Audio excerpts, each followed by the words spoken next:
ગઈકાલે જ ક્લિનિકમાં જગદીશભાઈ આવ્યા, જેમણે છેલ્લા 4 મહિનાથી કમર પર સખત બેલ્ટ બાંધેલો હતો અને એક પગ ખેંચીને ચાલતા હતા.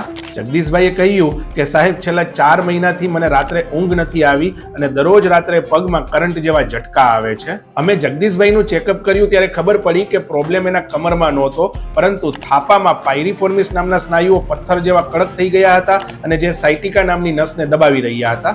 જગદીશભાઈ છેલ્લા 4 મહિનાથી કમર પર ગરમ સેક કરી રહ્યા હતા અને મોંઘી પેઇનકિલર દવાઓ ખાઈ રહ્યા હતા, જે બિલકુલ નકામી હતી. અમે એમના થાપાના સ્નાયુઓને એક્ટિવેટ કર્યા, પાયરીફોર્મિસ મસલ્સને રિલીઝ કર્યા અને સાયટિક નસને ફ્રી કરવા માટે નવ ગ્લાઇડિંગ નામની એક્સરસાઇઝ કરાવી. અને 30 મિનિટ પછી જગદીશભાઈ બોલ્યા કે સાહેબ, 4 મહિનામાં પહેલી વખત મારા પગમાં આવતો આ કરંટ જેવો દુખાવો આજે મને બંધ થયો છે. શું તમને પણ પગમાં અને થાપામાં કરંટ જેવો દુખાવો થાય છે અને તમે પણ મોંઘી દવા અને ઓપરેશન કરવાથી બચવા માંગો છો? તો પેઇન લખીને મને કમેન્ટ કરો.